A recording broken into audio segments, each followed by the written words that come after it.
There are nights when the city holds its breath. Brooklyn, 1 in the morning. The third floor of an old tenement is burning, but the fire does not roar. It whispers, as if it had been promised this moment a very long time ago. Inside, a woman closes her fist around a small silver locket. 2 H's interlaced, cold as ice, forgive me. For my silence, down on the street, 3 black sedans cut their headlights at the same instant. Men step out. Not one of them speaks. They have done this before. In 1692, on the fire escape, a figure in a long black wool coat begins to climb. Slowly, silently, his eyes are not blue, not gray-silver. He has been waiting for this night for 218 years. The woman closes her eyes, and the entire building, every bulb, every flame, every star above Brooklyn, goes out. Dop skummel darkness. And somewhere inside it, someone is laughing. The brass lantern closed at 1 in the morning. Marlo Hardigan locked the front door from the inside. Counted the tips in her apron pocket. $43. A handful of change. Better than Monday. Worse than Friday. About what a Tuesday in November paid a waitress in Manhattan. Her feet hurt. Not the regular hurt. The kind that climbed up her calves. Settled in the small of her back. The kind that made 26 feel like 50. She caught her reflection in the chrome coffee machine. Honey hair pulled back tight, pale skin under fluorescent light. Eyes that used to be called pretty by boys back in Albany. Green washed with gray. Eyes that hadn't slept in 3 months. She looked away, because she didn't like what looked back. Desmond Fairweather came out of the back office. 62. Reading glasses on a chain. The kind of man who called every woman under 30 kid and meant nothing by it. Or so she had always thought. You closing up, kid? All done, you look beat, I am beat. He smiled. The way fathers smiled. The way she imagined they did. She wouldn't really know. Hers had walked out before she was born. Take an extra 20, Desmond said. He slid a crisp bill across the counter. Thanksgiving's coming. Buy yourself something's nice. I can't. You can. End of discussion, he winked. She took the 20 thanks, Des. Get home safe, Marlo. The city's been weird this week. Weird how? He paused, a half second too long. Just long enough to notice. Not long enough to name. Just weird. Watch yourself on the subway. She nodded, pulled on her coat, plived out into the November cold. She did not know yet that the man who had just told her to be careful was about to send 3 cars after her by sunrise. That the warm 20 in her pocket was payment from a man who had been paid himself, by other men, for 4 straight years, to keep her exactly where they could find her. She didn't know. She kept walking. Manhattan in late November had its own kind of dark. Not real dark. The city wouldn't allow it. Streetlights, headlights, the blue glow of bodegas open at 1 a.m., selling cigarettes and scratch tickets to men who had run out of both, but underneath all that light, something else, the real dark. The kind you felt before you saw. Marlo felt it tonight. She did not know why. She walked 4 blocks toward Grand Central, past the man who sold roasted nuts and called her sweetheart in a way that never felt wrong. Past the veteran on 42nd who saluted her every night because she had once handed him a coffee in September. Past the closed bookstore with the orange cat in the window. The cat usually slept. Tonight the cat sat up straight, yellow eyes wide, tail flicking.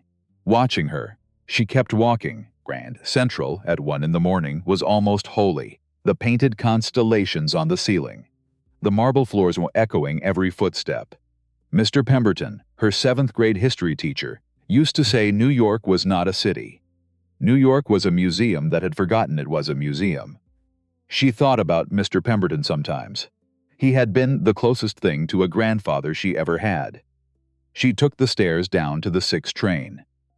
The downtown platform was empty except for a drunk businessman asleep on a bench. A maintenance worker pushing a broom. The lights buzzed. The air smelled like steel and stale pretzels. The train came. The doors opened. She stepped on, and here is where everything changed. Though she didn't know it yet, because that is how these things work. You step onto a train thinking you are going home. You don't know that the rest of your life is sitting in the corner of the last car, reading a book. In the dark. The car was empty, almost one man. Far end, long black wool coat, hands gloved. A book open on his lap. He did not look up when she boarded. Did not look up when the doors closed. Did not look up when the train lurched forward with that sick jerk all uptown trains had. She moved to the middle of the car, sat down, closed her eyes, 16 hours on her feet. Pancakes and burnt coffee. A toddler who threw a milkshake at her. A businessman who hit on her between bites of his cheeseburger. An old woman who left 3 pennies and a folded note that said, "God bless you, dear." She still had the note in her pocket. She did not know why. The train rocked. She felt herself drifting. Don't fall asleep, Marlo. You always miss your stop. She opened her eyes. Forced focus on the ads above the window. A dentist in Queens. A divorce lawyer. A community college in the Bronx promising dreams could start in 6 weeks. She wanted to laugh. She didn't have the energy. The train slowed, then stopped. Not at a station. Between stations, the lights flickered. Stayed on. A garbled voice over the speaker. Something about a delay. Something about a switching problem at 59th. Marlo sighed. Of course, because the universe owed her one more inconvenience tonight. She closed her eyes again. She did not see the man in the corner look up. She did not see him close his book. Slowly, carefully, like a man closing a chapter of his own life. She did not see him stand. She felt the train lurch. That was all. The kind of lurch that came when an engineer released the brake too fast. But Marlo was already half asleep. She felt herself tip backward, slow at first, then not slow. Her body had no muscle left to catch itself. Her hands flailed, found nothing. Her back hit something hard. Her head hit something softer. She gasped, opened her eyes. She was sitting in someone's lap, in a stranger's lap. In the lap of the man from the corner of the car. Except he wasn't in the corner anymore. He was right behind her seat. Sitting where she had been about to fall, as if he had moved, across the entire length of the subway car. In the half-second between her tipping and her landing, which was impossible, which couldn't be, which her brain refused to process, his arms were around her waist. Cold. She felt the cold through her coat, through her sweater, through the cotton against her skin. Cold that wasn't human cold. She tried to stand. His arms tightened. Not roughly, just. Tightened, sir. She meant to say more. She couldn't. Don't stand up yet. Marlo. His voice was low, quiet. The kind of voice that did not need to be loud because it expected to be heard. He had said her name. Her name. Her brain caught up. Her brain caught up and started screaming. How do you? Your apron. She looked down. She wasn't wearing her apron. She had left it on the hook in the back room. I'm not wearing. I know. She twisted to see his face. His arms allowed it. Just enough. His eyes were silver. Not blue-gray. Not green-gray. Silver, the color of an old coin. The color of something that had been polished by time until it forgot what it had been to begin with. Let me up, I will now, in a moment. Please. The please surprised her. It surprised her enough that she stopped struggling. You've been on your feet 16 hours, he said. Your left heel is bleeding inside your shoe. She stared. Her left heel was bleeding. She had noticed at hour 12. Forgotten, because there was no time to notice anything else.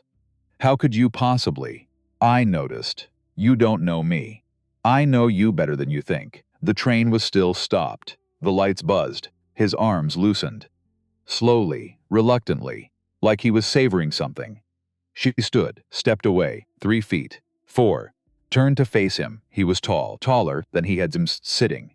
6'3", easily.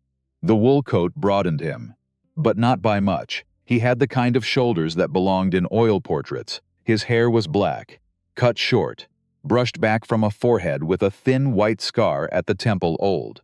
He didn't look more than 35. Who are you? He reached slowly into the inside pocket of his coat, pulled out a small black card, held it out. She didn't take it. He waited. She took it. Matte black. Heavy stock. The kind of paper that cost something. 1 line of text. Embossed in silver, L. Ascroft. Trusts. 1 Wall Street, that was it, Ashcroft, yes, that bank. You own it, I run it. She turned the card over. Blank. I don't understand. I know. How do you know my name? He didn't answer. How do you know about my heel? He didn't answer. How did you get from that seat to this seat in less than half a second? He looked at her. His mouth moved. Not a smile. Would you believe me? Try me. No, what? No. You wouldn't believe me. Not yet. The train lurched. The lights flickered. Outside the window, the tunnel began to slide past, faster. The conductor's voice apologized. Marlo gripped the pole. What do you want from me? He stood. He was even taller standing. I want you to know your mother's name. The world stopped. Her ears rang. What, Evelyn? What? Her name was Evelyn Hardigan. She had your eyes. She had your stubbornness. She didn't abandon you. She died protecting you. And what you have been told your entire life is a lie. The train pulled into 59th Street. The doors opened. He stepped past her. His coat brushed her arm. She felt the cold of him again. He paused at the door. Did not turn his head.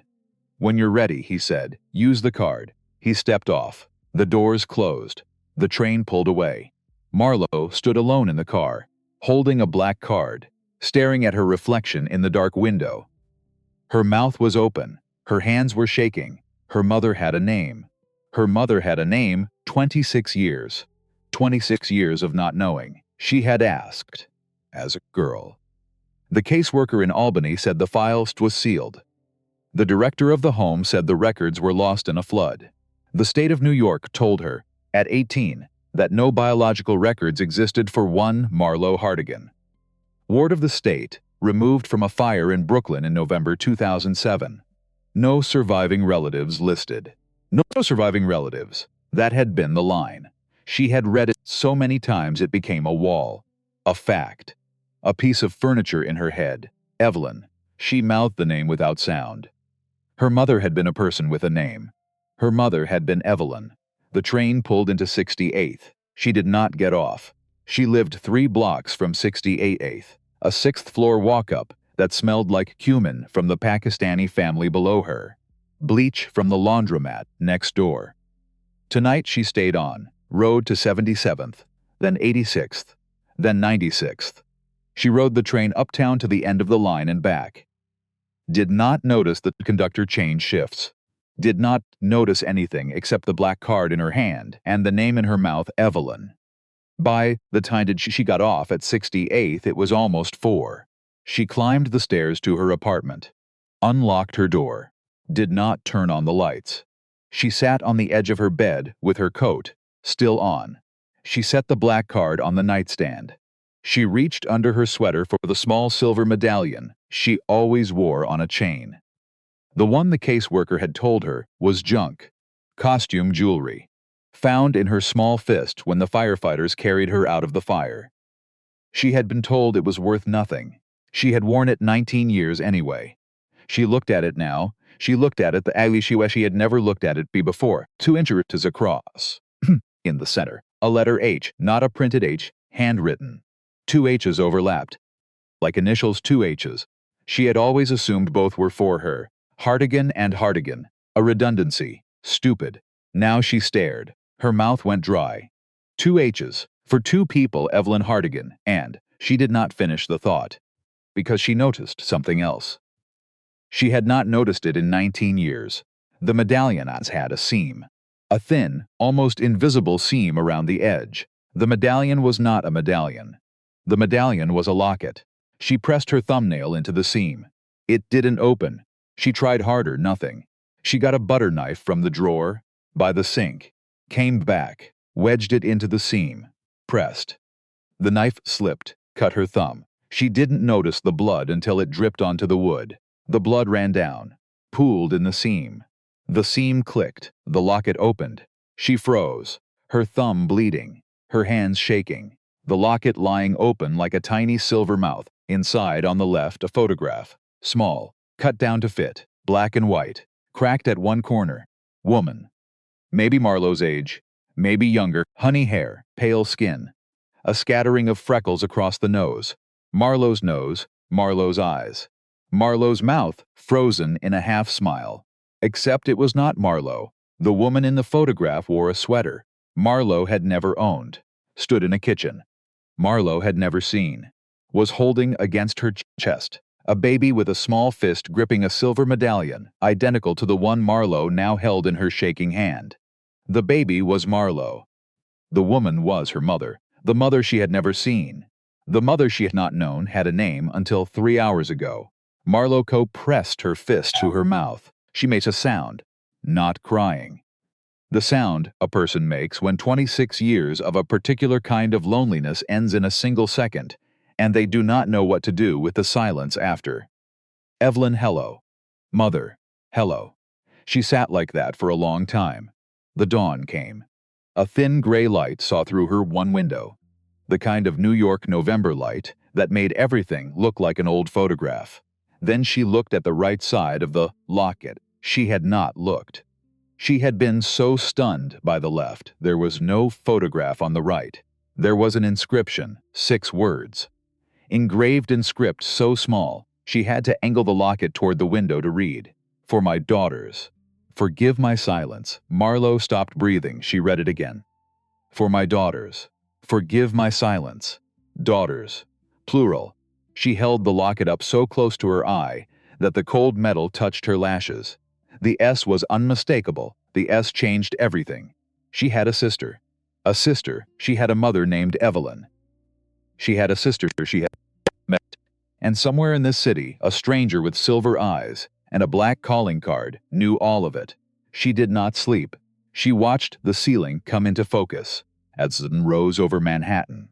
Thought about the man on the train, his arms around her waist. The cold of him, the way he had said her mother's name. Quickly, the way someone says the name of a person they have loved and lost. The way someone says a prayer, she thought, and thought, and thought. She got up at 7, did not go to work.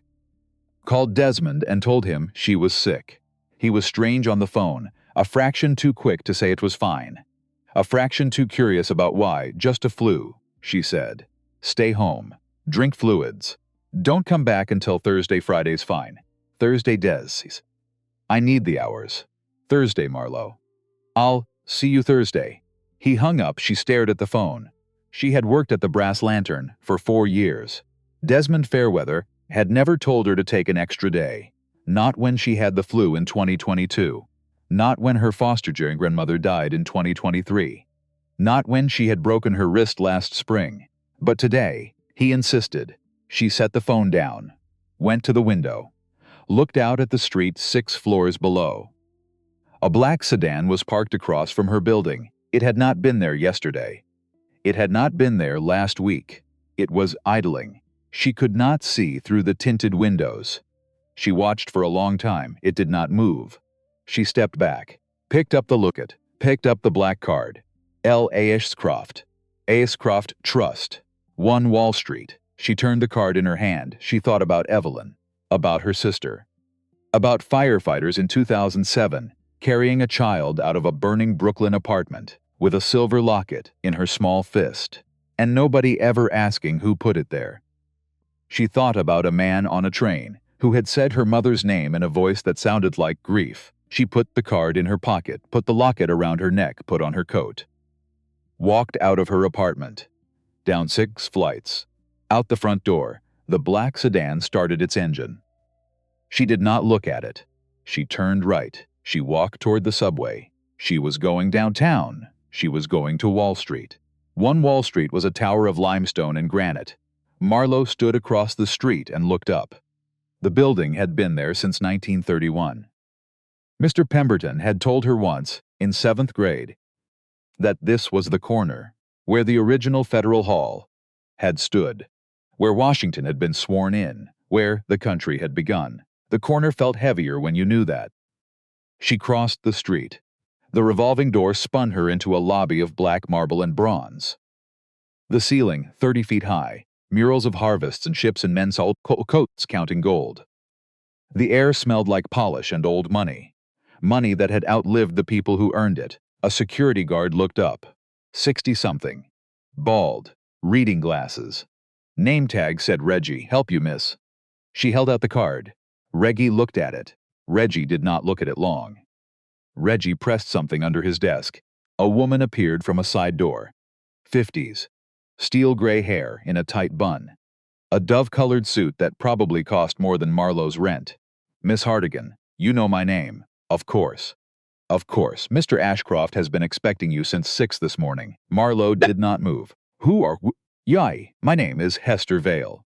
I am Mr. Ashcroft's executive assistant. I have been for 31 years. 31 years. Yes. And how old is Mr. Ashcroft? Hester smiled. Not a friendly smile. A patient one. That is a question for him. She gestured toward a private elevator. Marlo looked at it. Looked back at the revolving door. Thought about walking out. Thought about the black sedan. Thought about her mother's name. She stepped into the elevator. The doors closed. Hester pressed a button without a number. The elevator climbed fast enough that Marlo felt her stomach pull. Floor numbers blurred past. 40, 50, 60. They stopped showing after 65. The car kept rising. How tall is this building? 70 stories. Are we going to 70? Mr. Ashcroft's floor is private. The elevator slowed, stopped. The doors opened. She stepped out into a hallway of dark wood. Floor of green marble. Hand-painted constellations on the ceiling. At the end of the hall, a single door. Hester did not approach. He is as inside. You're not coming. No, dear. Why? Hester looked at her with something Marlo could not name. Pity. Maybe. Or envy. Or the look of a woman who had been near a great fire for 31 years and never been allowed inside, because what comes next is not for me. She stepped back into the elevator. The doors closed. Marlo was alone. She walked. Her boots made no sound on the marble. She shut the door. She did not knock. She did not need to. The door opened from the inside. Lucien Ashcroft, in daylight. He was not wearing the wool coat. Charcoal suit, cut narrow. Older than current fashion. White shirt, no tie. A pocket square the color of dried blood. His silver eyes found her. Come in. She came in. The room was enormous. A library wrapped around a study. Wrapped around a sitting area with leather chairs older than the United States. Windows on 3 walls. The 4th wall was bookshelves to the ceiling. A brass-railed ladder. A globe in one corner with countries on it that did not exist anymore. She stopped in the middle of the room. Sit, he said. I'd rather stand. All right, he sat. The way old men sat. Kitsifally, with awareness of every joint. Except he did not look old. He looked 35. And he sat like a man who had been sitting for 2 centuries. Tell me about my mother. You don't want pleasantries. No. All right. He folded his hands. Your mother's name was Evelyn Beatrice Hardigan. Born 1969 outside Hartford. Moved to New York in 1991. She came to me in 1998, not to work for me. To find me. There is a difference. Why? Because her grandmother told her to. Why? He looked at her for a long second. Because the Hardigan women have been finding the Ashcroft men for a very long time. She did not sit. But her knees softened. How long? Since 1789, her mouth opened. Closed, the year George Washington was inaugurated. Yes, at Federal Hall, yes. 2 blocks from here. Yes, she walked to the leather chair. Sat down. Not because she wanted to. Because she had to. Mr. Ashcroft, Lucien. Are you telling me you are 237 years old? Yes. And you expect me to believe that? No, I expect you not to believe me. That is appropriate. But I am also telling you the truth. Those 2 things are not in conflict. She laughed. She didn't mean to. This is insane. I know. This is absolutely insane. I know. She stood up again. Walked to the window. Put her hand against the glass. Lower Manhattan spread out below her. The Brooklyn Bridge. The harbor. The Statue of Liberty in the distance. Holding her torch up against the gray November sky. Her great-great-something grandmother had lived in this city when Washington was sworn in 2 blocks away. A man behind her had been there when it happened. She turned around. Show me proof. Or, I walk out. He stood. Walked to the bookshelves, climbed the ladder. Not like a man. Like a cat. 2 rungs at a time. No sound. He pulled a slim leather album from the top shelf. Came back down. Set it on the table. He opened it, a photograph. Black and white. Old cracked. A woman in a Victorian dress. Tight bodice. Honey hair pinned up. Eyes that Marlo knew. Her own eyes, the caption beneath in faded ink. Cordelia Hardigan, 1872. He turned the page. 1903.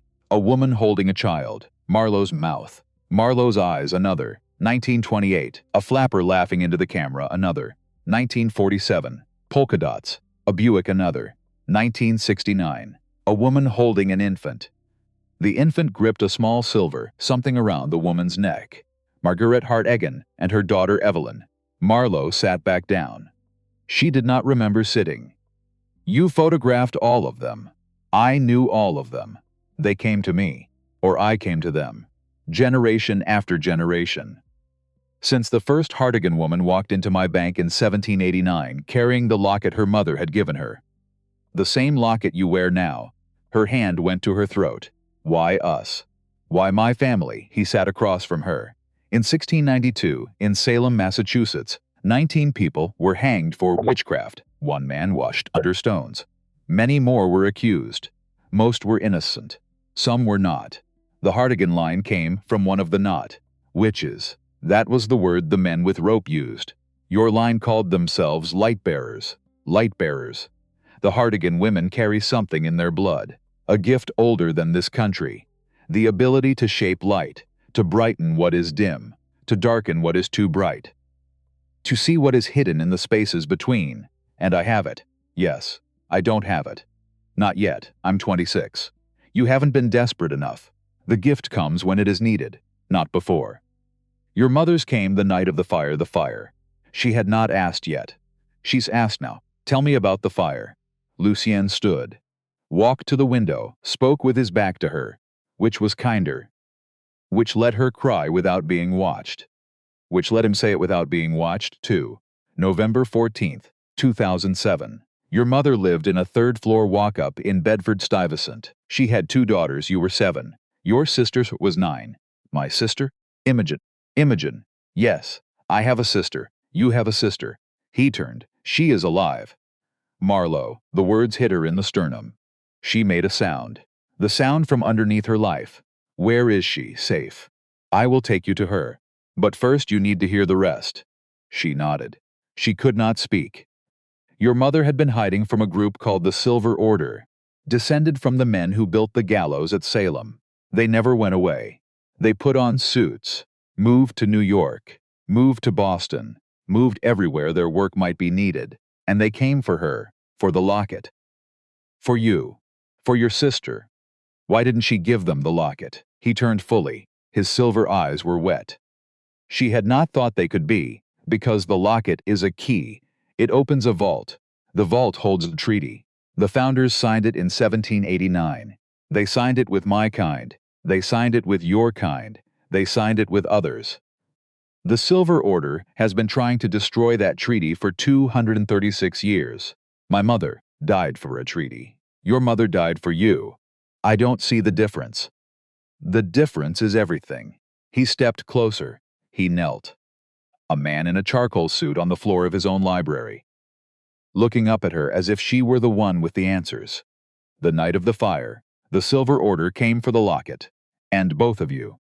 I was 3 minutes too late. His voice broke on the word. He did not look away. Your mother hid you behind the couch. She hid Imogen in the closet. She was buying time. With her life. How? She had her gift.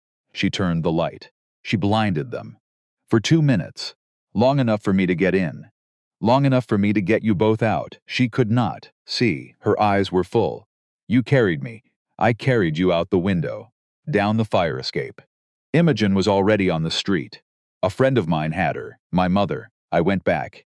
And she was gone. Marlo doubled over. She did not cry like a woman. She cried like a child. The child she had been on the fire escape. The child she did not remember being. Lucien did not touch her. He waited. When she lifted her face, her hair was loose. She looked, for the first time, like the woman in 1872. Like the woman in 1903. Like all of them. She looked like a Hardigan. Why didn't you raise me? Because 2 children in one place is a target. The only way to keep you both alive was to keep you apart. I placed Imogen with my friend. I placed you in the state system in Albany. The state system is loud and chaotic, the worst place to hide a child, and therefore the best place.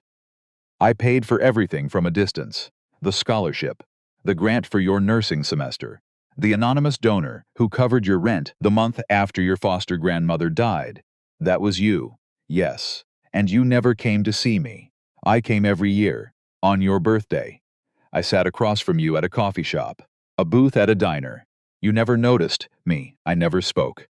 I made sure they had not found you. I made sure you were eating. I made sure you were not too lonely. She pressed her fists to her eyes.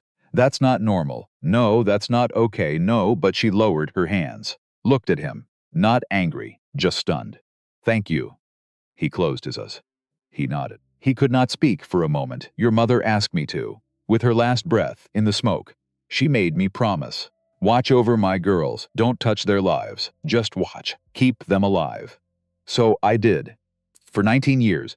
For 19 years, she looked at the locket, closed her fingers around it. Take me to my sister, soon now.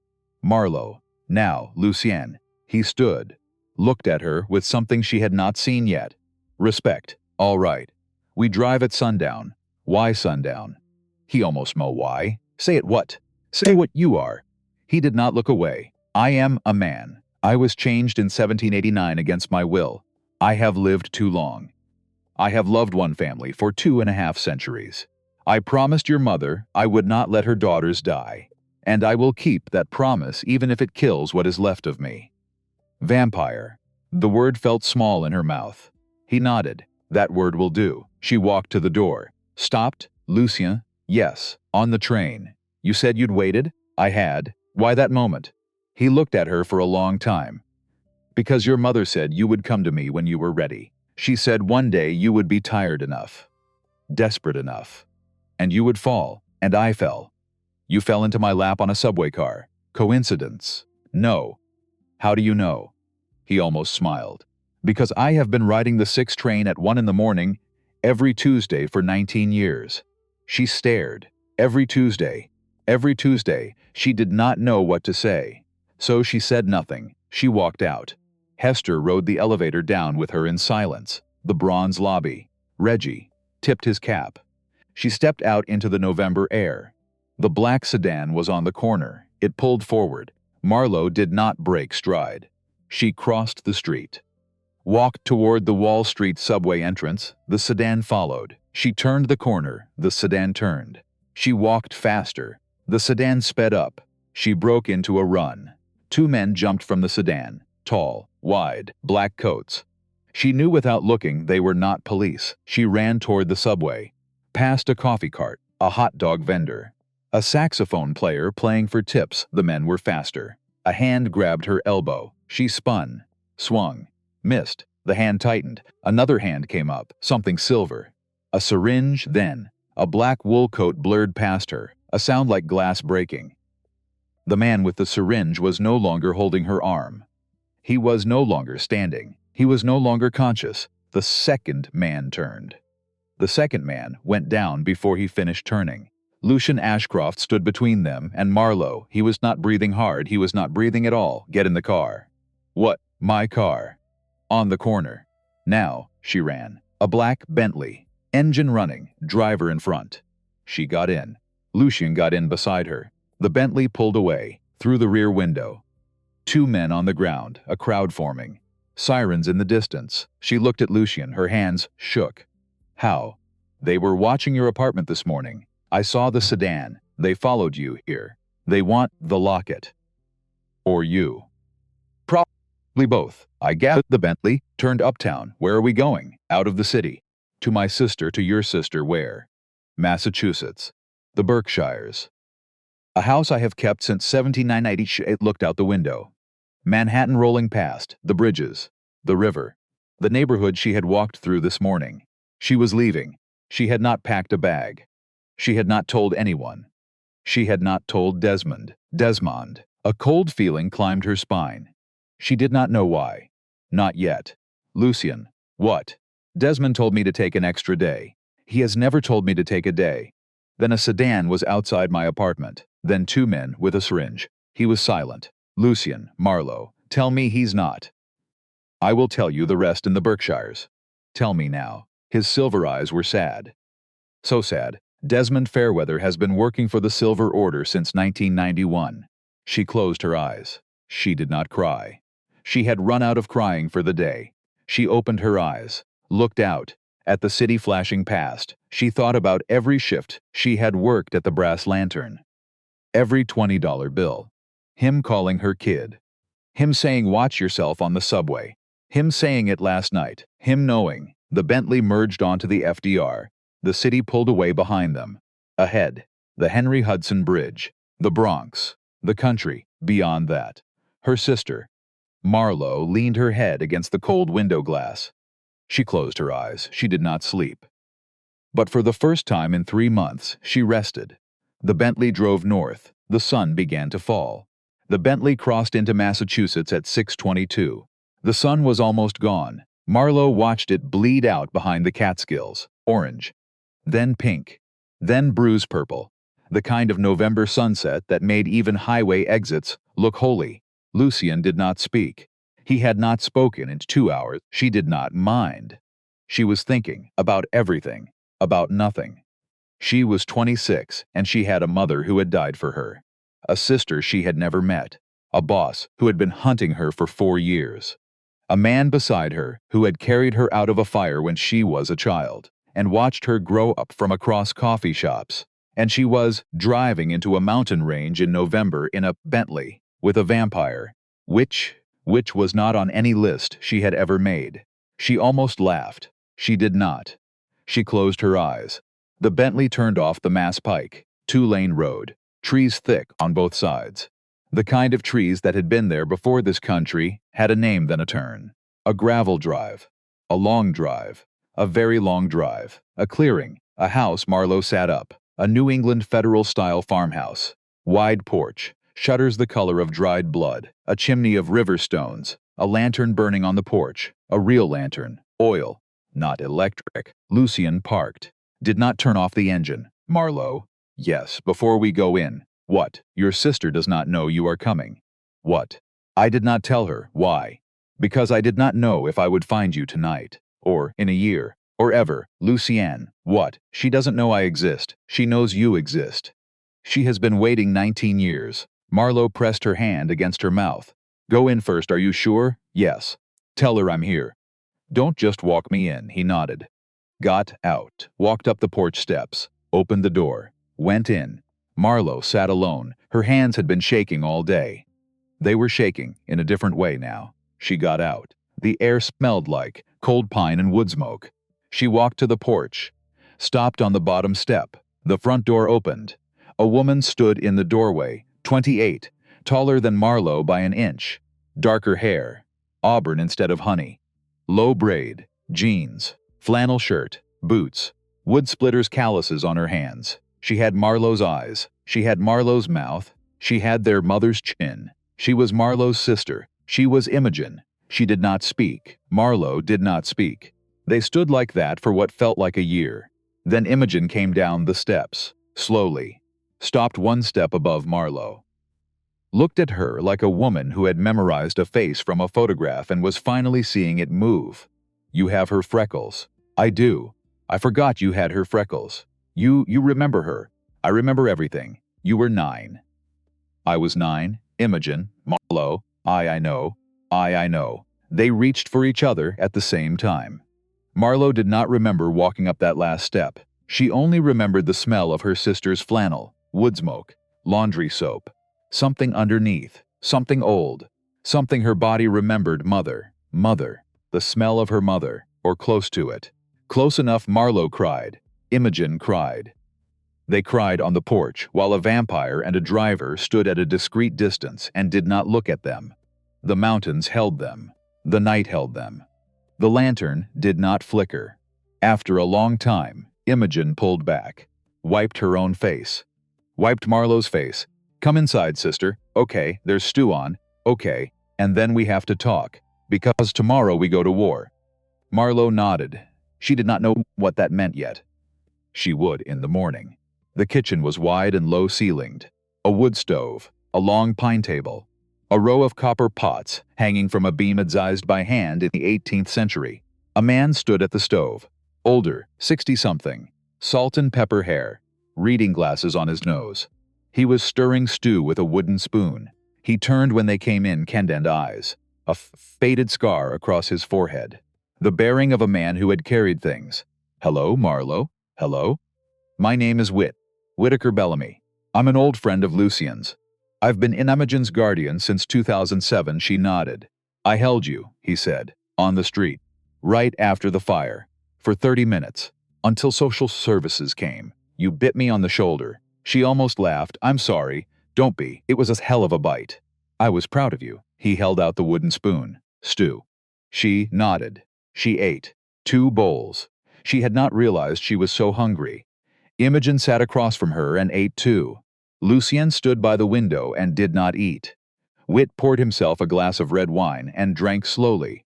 Nobody spoke for a while. When they did, it was Imogen. Show me the locket. Marlo pulled it from under her sweater, lifted the chain over her head, set it on the table. Imogen reached for it, held it carefully, like it was alive, turned it over, did not open it, held it to her ear, closed her eyes. What are you doing? Listening. To what? To her. Marlo did not understand. Imogen opened her eyes. You don't hear it yet. You will. When you wake up. The locket has her heartbeat in it. Mom's. Lucien helped her seal it in. The night before she died, Marlo stared. Lucien spoke from the window. A small piece of who she was. Not her soul. Nothing so dramatic. Just a rhythm. A pulse. Held in the silver. Marlo took the locket back, held it to her ear. She did not hear anything, yet she would. Whit cleared his throat. Ladies, I hate to be the one to say it. But, Imogen said, we have a problem. Desmond, Marlo said. Desmond. Lucien turned. Tell her. Whit set down his wine. Desmond Fairweather is the regional director of the Silver Order's Manhattan chapter. He has been since 2002. He hired you at the Brass Lantern in 2021 because his intelligence said you were no longer protected by a foster placement. He wanted you close. Watched. Why didn't he just take me then? Whit looked at Lucien. Lucien answered, because the locket only opens for a Hardigan who has come into her gift. He needed your gift to wake. He has been waiting for the same thing I have been waiting for. 4 years of him. 19 years of me. He has been waiting for me to break. Yes. And tonight you walked into my building. He saw it. He knew the waiting was over. She closed her sheet eyes, thought about Desmond. The extra 20. The pat on the shoulder. The wink. The kid. She thought about almost crying in his office last year when her landlord raised her rent. He had sat with her for an hour. Let her vent. She thought about how the whole time he had been deciding when to feed her to wolves. She opened her eyes. Where is he now? On his way here, Lucien said. What? He left the diner an hour ago. With 12 men. He will be here before midnight. How do you know? Because Hester has been listening to his office for 9 years. She placed a device in his desk in 2016. Hester. Marlo shook her head. This city. This world. Lucien said. Imogen stood, walked to a cupboard, opened it. Inside was not flour, not sugar, not cans of beans. Inside was a wall of weapons, knives, 2 crossbows, a rifle that looked older than the United States, 3 handguns, a leather belt with steel canisters Marlo did not recognize. Imogen turned. Sisters? Yes. Have you ever fired a gun? No. Have you ever held one? No. Have you ever wanted to? No. Tonight you will. Imogen. I am a waitress. You are a Hardigan. I am a waitress. Imogen smiled. A smile that was not entirely steady, sister. Tonight you will be both. Marlo looked at her. At this woman who had been a stranger 2 hours ago. At the calluses on her hands. The braid. The flannel. And the slight tremor in the smile. You're scared too. Imogen did not answer right away. I have been training for tonight since I was 12 years old. I have run drills. I have shot targets. I have studied the Silver Order. I have read every fiel Lucien could give me, but I have never killed a man. And tonight I will probably have to. And I do not know yet who I will be on the other side of that. Marlo looked at her sister. She had not expected that. She had expected armor. She had been given honesty.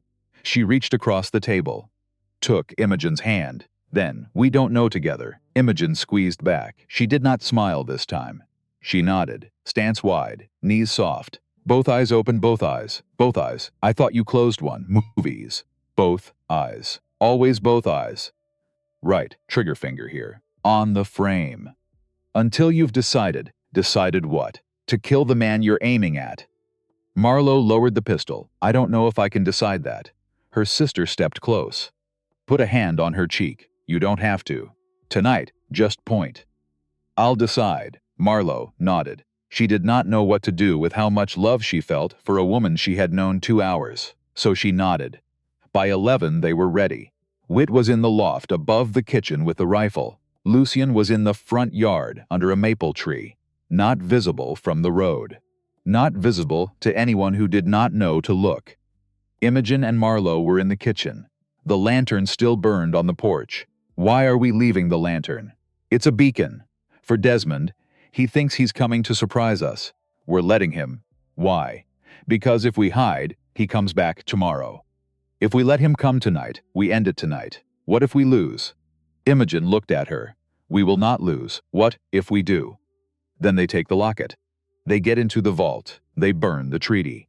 They unleash centuries of vendetta on every bloodline that signed it. They start in New York. Move to Boston. People die, sister. Many people. Marlo did not respond. She gripped the pistol. She watched the lantern flame. She waited. The first vehicle came at 11:41, headlights through the trees. Then a second. Then a third.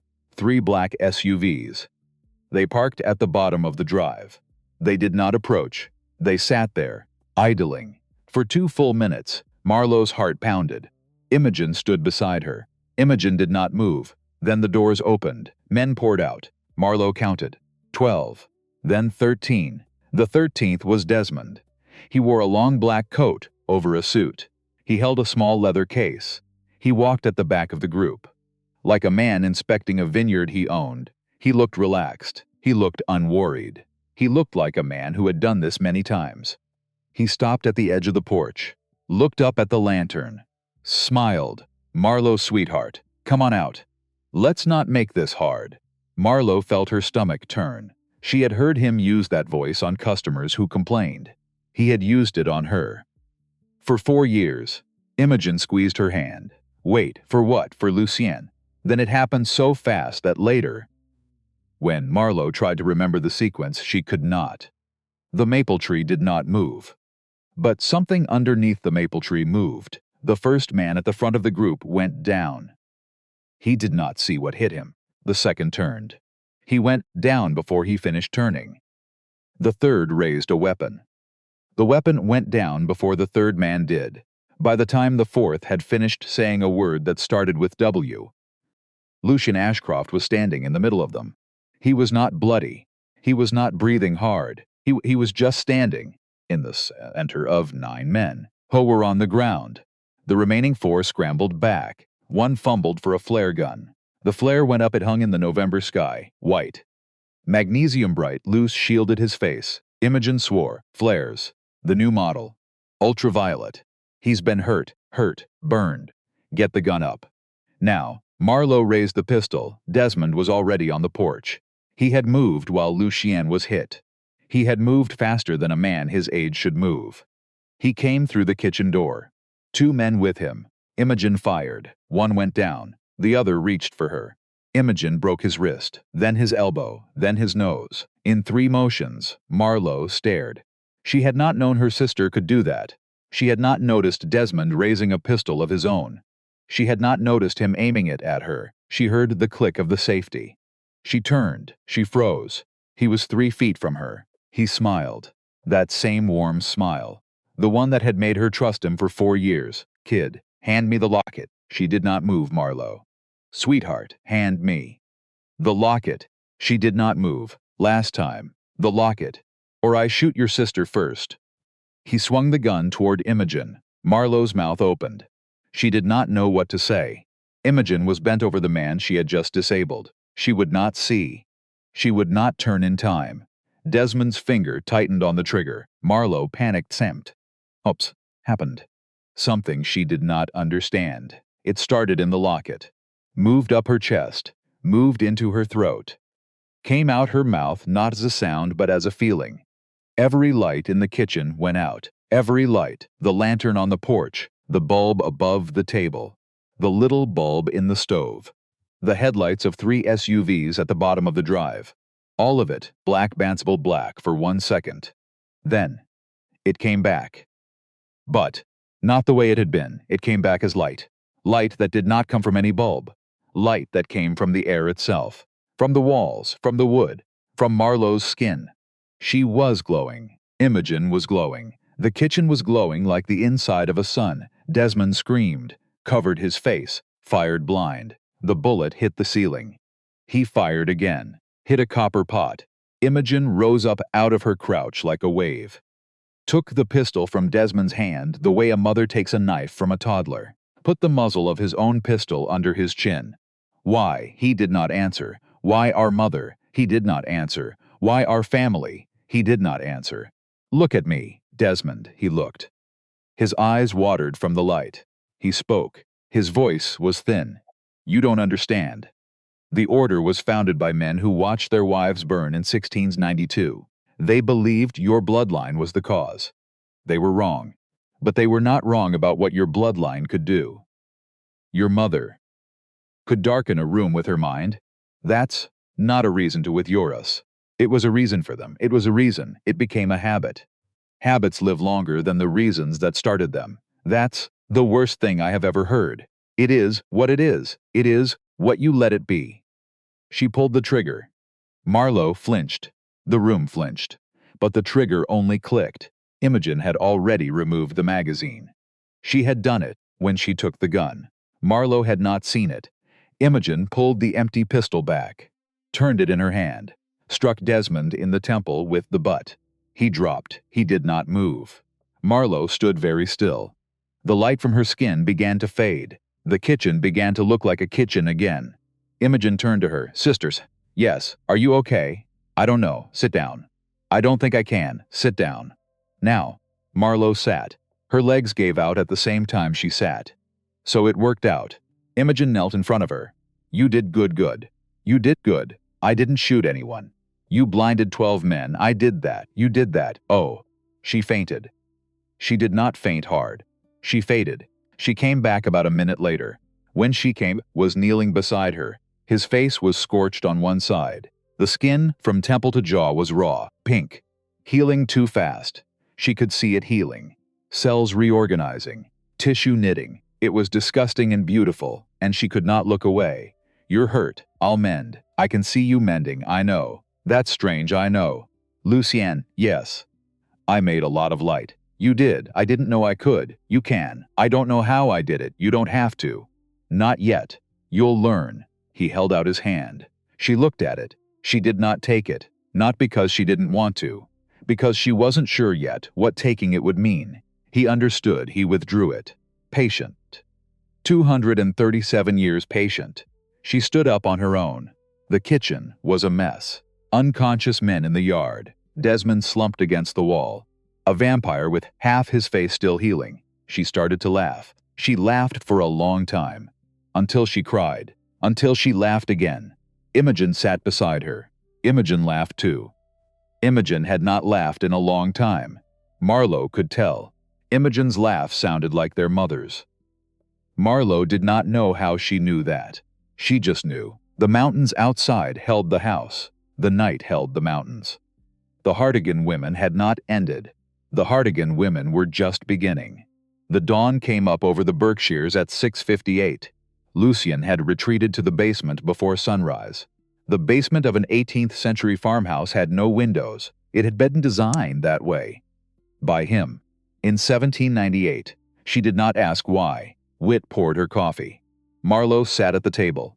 Imogen was on the porch, wrapped in a blanket, watching the sun come up. Black or cream? Black. Your mother took it with cream. Oh. Imogen takes it with cream. I'll switch. No, you won't. Drink it the way you like it. That's the point. She looked at him. He looked tired. He looked relieved. He looked like a man who had been holding his breath 19 years. Finally exhale. Wit. Yes. What happens now? You decide. What do you mean? You decide. You can go back to New York. We will help you. You can leave. We will help you. You can stay. We will love that. You can move to Paris. We will love that less, but we will adjust. That's a lot of options. You have 19 years to make up for. Yeah. Take your time. She drank her coffee.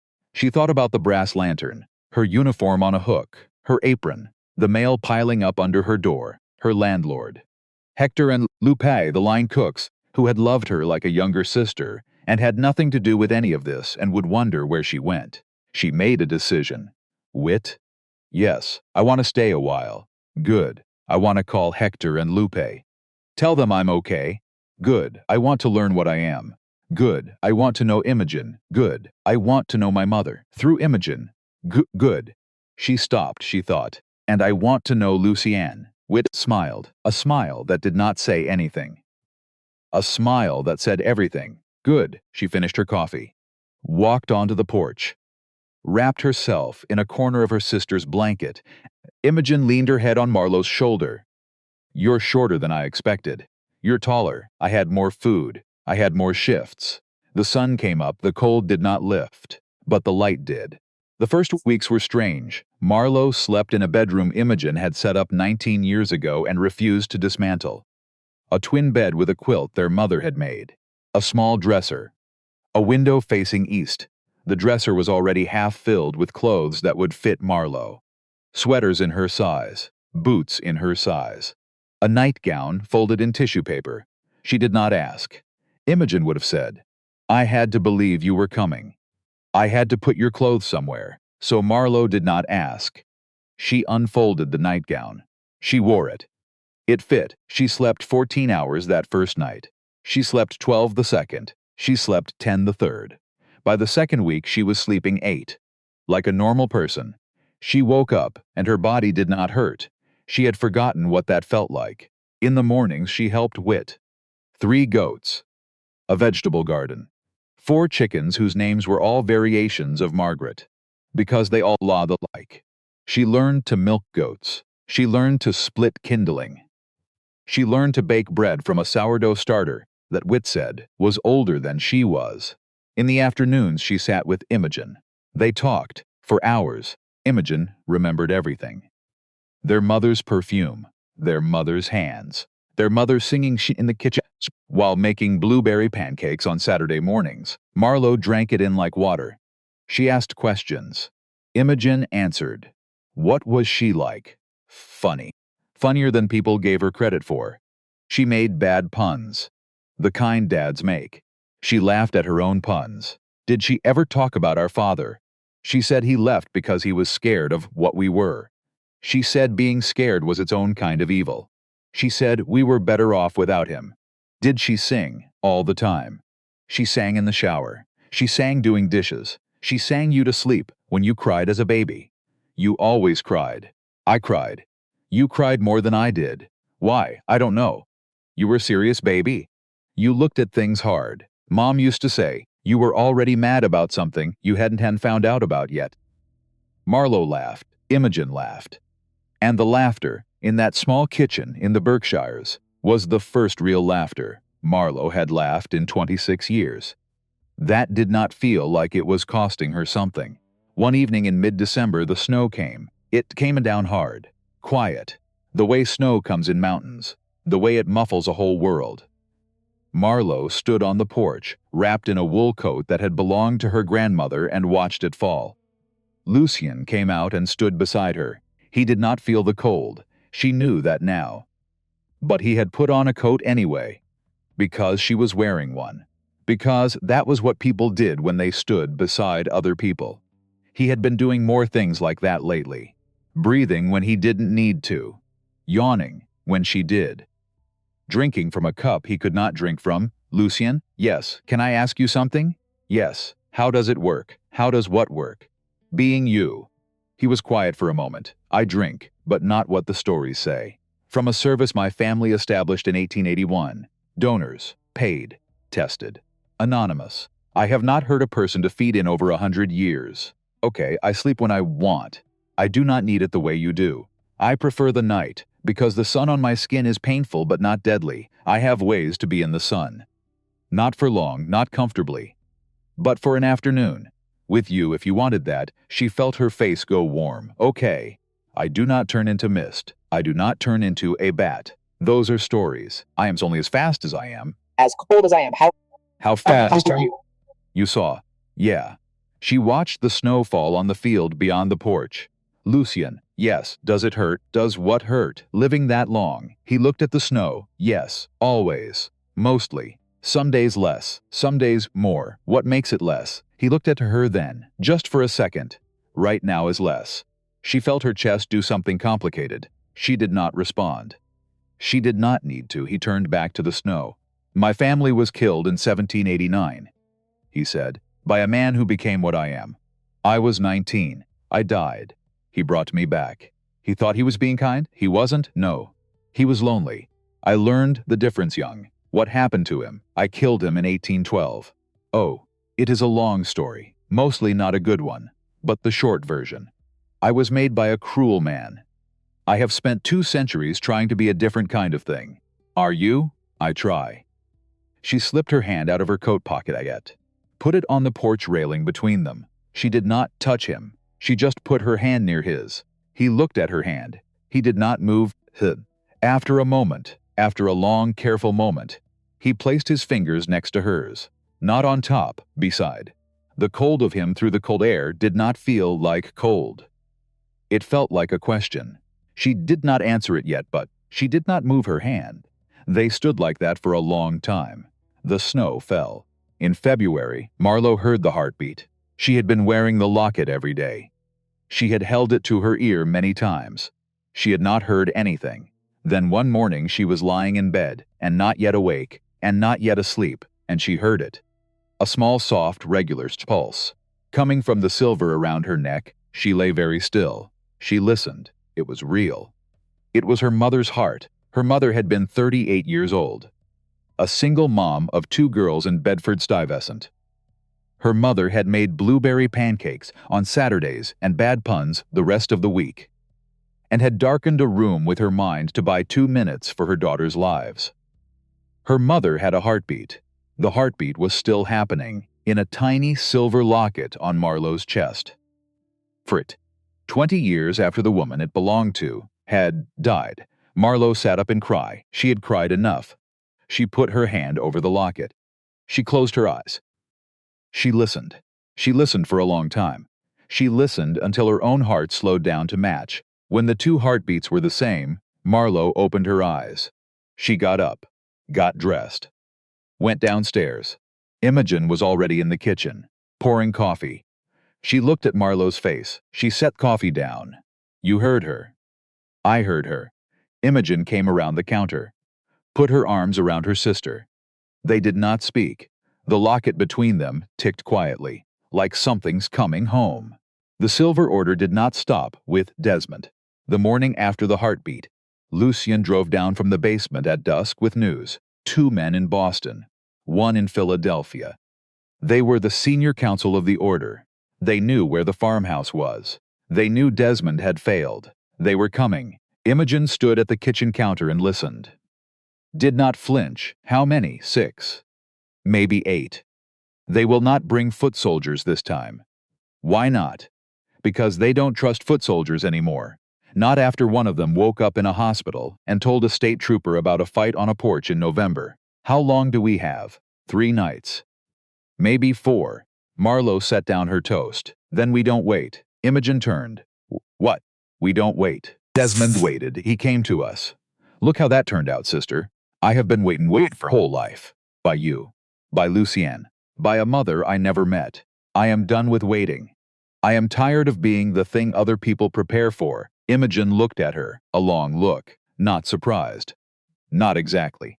But measuring. You want to go to Boston. I want to go to Boston. You have been training for 6 weeks. And you have been training for 16 years. And Lucien for 2 centuries. And wit since before I could walk. Tell me what you all were waiting for. If not this. Imogen did not answer. Wit answered. From the doorway, he had been listening.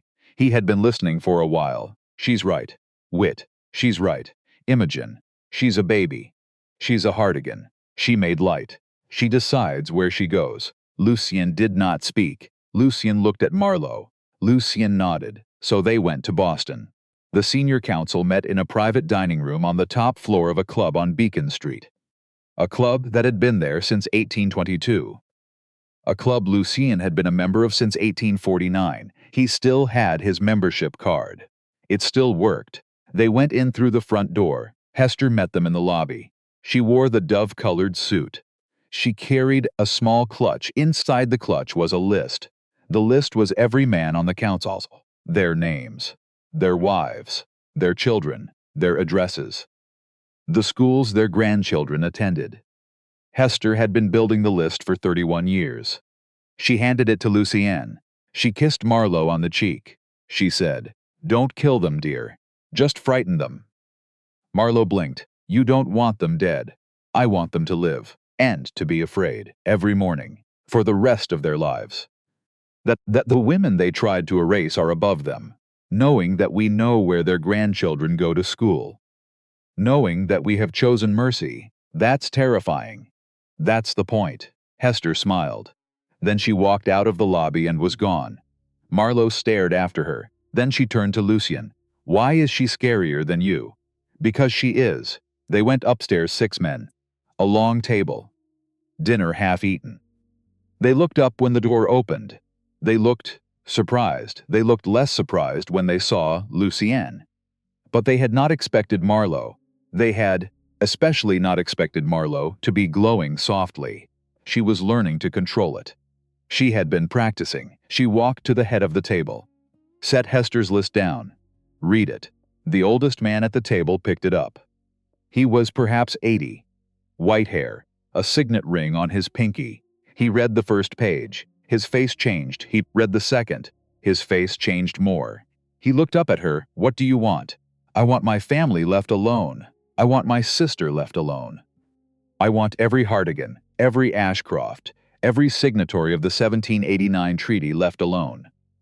Forever. And if we don't agree." She leaned forward. She let the light brighten, just a little. The room dimmed around her. The candles flickered. The men at the table looked away. "Then I come to your daughter's wedding," she said. "I come to your grandson's bar mitzvah. I come to your wife's hospital room. I come, quietly, into every important moment of every person you love. And I let them see what I am. And I let them ask you why." The room was very quiet. The old man set the list down. His hand was trembling. "That is not a threat I would have expected from a Hardigan. I am not the Hardigans you knew." Evidently, he looked at the other men. They did not look back. That was the answer. He turned to Marlo. "It is agreed. In writing. In writing. By dawn." She picked up the list, folded it, slid it back into her coat. She did not look at the men again. She walked out. Lucien followed. Wit followed. Imogen followed last. She paused at the door, looked back at the oldest man. She said one thing. "Our mother was funny." The man frowned. Did not understand. She kept walking. It was the only eulogy any of them would ever give the man who had ordered the fire. By dawn, the document was signed. Hester filed it in 3 places. A safety deposit box in Zurich, a vault under 1 Wall Street, a copy with a lawyer in Hanoi who had been the Ashcroft Trust's overseas counsel since 1962. Marlo did not understand why Hanoi. Hester said, "Because nobody looks there, and because the lawyer is one of mine." Marlo stopped asking. She just trusted Hester now. Most people did. Eventually, they drove back to the Berkshires in the Bentley. The 4 of them. Imogen and Marlo in the back, Lucien beside the driver. Wit in front of Imogen. Imogen fell asleep on Marlo's shoulder. 20 minutes north of Hartford, Imogen Hardigan, who had been training for war for 16 years, who had broken 3 men's bones in 3 motions, who had taken a pistol from a man's hand the way a mother takes a knife from a toddler, slept on her sister's like a child. Marlo did not move. Marlo did not breathe loudly. Marlo watched the highway pass under them and felt, for the first time in her life, like the older one. Even though she wasn't, she thought. Maybe this is what sisters did. She did not know. She was learning. Spring came. It came late, the way it does in the Berkshires. The maple sap ran in March. Whit boiled it down for 2 weeks. The kitchen smelled like a cathedral made of sugar. In April, the dogwoods bloomed. In May, Marlo drove down to Tarrytown for the first time. By herself. She had bought a building there. A small storefront on Main Street. Brick, 2 big windows. A pressed tin ceiling. An old wooden floor that creaked in 3 places. She had bought it with money from a trust she had not known existed. Set up by a man who had been waiting for her, since before she was born. She had insisted on paying him back. He had laughed. He had said, "Marlo, I have money from 1789. You will not insult it by paying it back." So she had named the cafe after a small light he had once kept burning on a porch in the Berkshires. The Lantern. She painted the sign herself. She was not good at painting signs. It looked handmade. She decided that was the point. Imogen drove down on weekends and helped with renovations. Whit came down once to install the espresso machine. He had owned a cafe in Boston in the 1980s. He still knew how. Lucien did not come. "Not yet," he had said. "Tell me when you're ready." She was learning that with him. Patience was love. She had not understood that before. She had thought love was urgency. She had been wrong. The Lantern opened on the 2nd Saturday of April. Marlo wore an apron, honey hair in a loose braid, freckles in full bloom. Imogen ran the register. Whit ran the kitchen. Hester sat in the corner booth with a newspaper and a cappuccino and pretended she did not own 40% of the business. She owned 40% of the business. She had insisted. Hector and Lupe drove up from the Brass Lantern on Sunday afternoon. Hector cried when he saw Marlo. Lupe slapped her on the arm for not calling. Then Lupe cried too. They ate stew on the porch behind the cafe. Hector said, "We thought you were dead. I almost was. Your boss said you ran off with a man. I sort of did. Was he worth it?" Marlo thought about it. She thought about a black wool coat on a subway car, about cold arms around her waist, about silver eyes in a window in February, about 2 hands placed on a porch railing, not touching, but near. He's worth waiting to find out. Lupe nodded. Lupe understood. Lupe had been married 34 years. She knew the difference. 3 Saturdays into being open, Lucien came. It was a bright, cold morning in late April. Marlo was behind the counter wiping the espresso machine, with a damp cloth when the bell above the door rang. She looked up.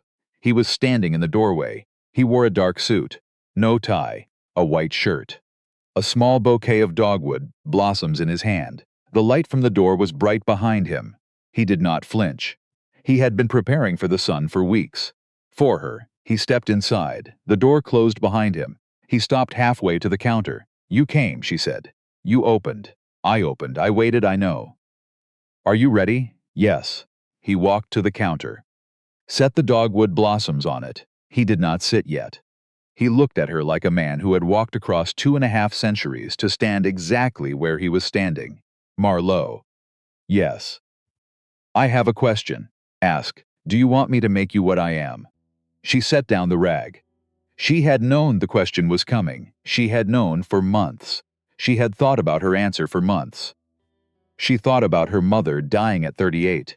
She thought about her sister learning to braid her own hair by candlelight in a Berkshire's farmhouse. She thought about Whit, 68 years old, slowing down, still smiling. She thought about Hester, brilliant, tired, happy. She thought about herself, 26. With a light in her chest she was still learning to control. With a sister she had just found. With a man in front of her who had loved her family for 2.5 centuries. She thought about how short forever was for him, how long forever was for her. She thought about the difference. Lucien. Yes. I want to live a life. Yes. I want to get tired sometimes. Yes. I want my hair to go gray. Yes. I want to make you sit through that with me. He closed his eyes. He almost smiled. He almost cried. He did neither. He nodded. That is what I hoped you would say. Why?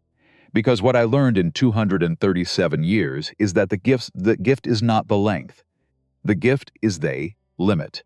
It is the limit that makes the days mean anything. I have had too many days that did not mean anything. I want to have a few that do. She looked at him. She reached up, put her hand on his cheek. His cheek was cold. She did not mind. She had not minded in a long time. Lucien, yes, sit down. Have a coffee. He laughed. He laughed like a man who had not laughed in a very long time, and had forgotten what his own laugh sounded like. He sat down at the counter. She poured him a cup of black coffee. He could not really drink it, but he held it, the warmth of the ceramic in his cold hands. The smell. The ritual. He held it. He'd shan hold it. The bell above the door rang. 2 customers came in. A man and his wife, older, holding hands. The man tipped his cap. The wife smiled. They sat by the window. Marlo smiled at them. Welcome to the Lantern. She poured them coffee. She brought them muffins. She did not tell them that the man at the counter behind her was 237 years old. They did not need to know. They needed coffee. And the man across the table held his wife's hand the way men hold their wives' hands when they have been married long enough to mean it. And Marlo looked at them. And she thought, that is the thing. Whatever else, that is the thing worth staying mortal for. She walked back behind the counter. Lucien was still holding his coffee. He looked up at her. You are smiling. I am. Why? Because they are old. And they are still here. And they came to my cafe. On a Saturday morning. In Terrytown. For coffee. That makes you happy. That makes me everything. He set the cup down. He reached across the counter. He put his cold hand over her warm one. She did not pull away. She turned her hand over. She laced her fingers through his. Imogen came out of the kitchen with a tray of muffins. She saw. She did not say anything. She set the tray down. She walked back into the kitchen. She was smiling. That evening, after the cafe closed, Marlo drove Lucien back to the Berkshires. She drove. He sat in the passenger seat. He had never been driven by a Hardigan before. He had always been the one when driving. He watched her hands on the wheel. He watched the way the streetlights moved across her face. He thought, this is how it ends. Not the long way. The short way. The way humans do it. A drive. A radio. A woman with honey hair humming along to a song he did not know. He had been afraid of this for 100 years. He was not afraid anymore. They pulled into the gravel drive at almost 10.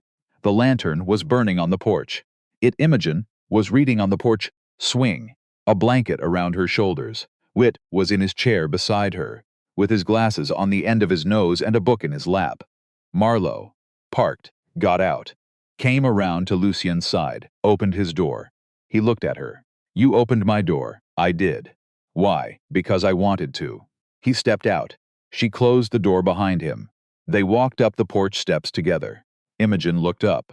She nodded at Lucien. You took your time? I always do. Sit, both of you. Whit made cobbler. They sat. Whit served cobbler. Lucien did not eat, but he held a bowl. Marlo ate 2 helpings. The 4 of them sat on the porch in the cold spring night and did not say anything important. Which was the most important thing they had ever done together. Years passed, the way years pass. Marlo was 28, then 30, then 33. The cafe grew. Then it stayed the same size on purpose. She did not want it bigger. She wanted it the same. Imogen met a veterinarian in town. A woman named Beatrice with a kind voice and a left dimple, and a black Labrador named Charlie. Beatrice did not know yet about the Silver Order, about the locket, about the gift. Would tell her, when the time was right. She was learning patience from Marlo. Marlo was learning everything from Lucien, mostly. How to read poetry slowly. How to sit in a room with somebody and not need to fill the silence. How to let love be patient and quiet and old. The way good love is. Whit died in November of 2031 in his sleep. 73 years old. A book on his chest. His reading glasses on the end of his nose. Marlo found him in the morning when she came in to check the wood stove. She sat with him for an hour before she called anyone. She told him about the cafe. She told him about Imogen and Beatrice. She told him about a baby goat that had been born the week before that already followed Wit around the yard, like a dog. She told him the goat was going to be heartbroken. She told him that he had been her father. She had never said it to him. While he was alive, she regretted that. She said it now. She kissed his forehead. She called Imogen. They buried him on the hill behind the farmhouse, beside a stone that had been placed there in 2008. A stone with the name Evelyn Beatrice Hardigan, 1969 to 2007. Marlo had not known the stone was until the day they buried Wit. Lucien had placed it the year after the fire. He had not told her. She did not ask why. She knew why. He had not wanted to her come before she was ready. She stood between the two graves on a cold November day. Her mother on one side, her father, in every way that mattered. On the other, Imogen stood beside her. Lucien stood behind them both. Hester, 85 years old and small and fierce, stood beside Lucien with a cane and a hat and a fur coat. The dogwoods were bare. The mountains held them. Marlo got married in May-spring of 2034. She was 34. She wore a dress that had been her grandmother's. Margaret Hardigan, 1969. Imogen had kept it in a seed chest in the attic of the farmhouse. It needed to be taken in at the waist. It needed nothing else. The wedding was on the porch of the farmhouse. A judge from Lennox. Imogen as the witness. Beatrice as the other witness. Hester in the front row in her wheelchair. Hector and Lupe in the second row. The baby goat, now full grown, tied to the porch railing because nobody trusted him to behave. He did not behave. He ate the bouquet. Marlo laughed. Lucien held her hands. He had practiced standing in the sun for 2 hours straight. He had built up to it. For months, so that he could be married to her in the daylight. So that she would not have to do it at sundown. He had told nobody. She had figured it out anyway. She had not said anything. She had let him have the surprise. When the judge said the words. When Lucien said the words. When Marlo said the words, the locket on her chest, warm, from her body, quiet now, or not quiet, just synced with her own pulse, so that she could not hear it as separate anymore. Her mother was there. Her mother had been there a long time. The judge said, "You may kiss the bride." Lucien did. Imogen cried. Beatrice cried. Hester smiled. Smiled like a woman who had been near a great fire her whole life, and was finally inside. The baby goat ate the second half of the bouquet. The day Marlo Hardigan Ashcroft turned 65 was a Saturday in October of 1965. The lantern was still open. It had been open 39 years. Imogen was running it that morning. Imogen was 67. Beatrice had been gone 6 years. Imogen had grown her hair out long and gone fully silver, and looked more than ever like the woman in the 1872 photograph. Cordelia. Marlo's great-great-great-grandmother. The Hardigan women looked the same in every century. Marlo sat at the counter in her own cafe. She wore a sweater she had owned for 20 years. Her hair was honey shot with gray. Her freckles had not faded. Her green eyes were the same. She was tired, the good tired. Not the brass lantern tired, the tired of a long good day at the end of a long good life. Lucien sat beside her. He looked exactly the same. He had looked the same for 40 years. He would look the same for 40 more. He held a cup of coffee he could not drink. She held the cup of tea she could. Outside, the maples in Terrytown were full red. A young woman came in, 20s, honey hair, tired eyes. She was wearing the apron of a diner 2 towns over. Marlo could read it on the embroidered name tag. The woman ordered a coffee. She looked exhausted. She looked the way Marlo had looked at 26. Marlo poured the coffee herself. She slid it across the counter.